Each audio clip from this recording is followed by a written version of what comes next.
Kristaus Krikšto dieną ir baigiame kalėdinį šventinį laikotarpį, kaip vėl daug įvairiausių stebuklų būna. Ir šiandieną, Krikšto dieną užgeso prakartėlė, kažkas vėl pradėjo. Tai vat ir, sako, baigiam pašvieseles, baigiam visų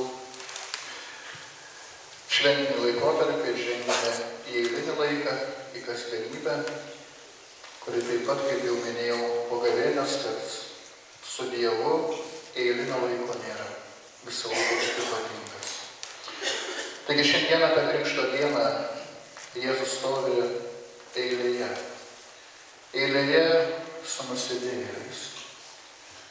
Ir jisai nesistengia būti didesnis.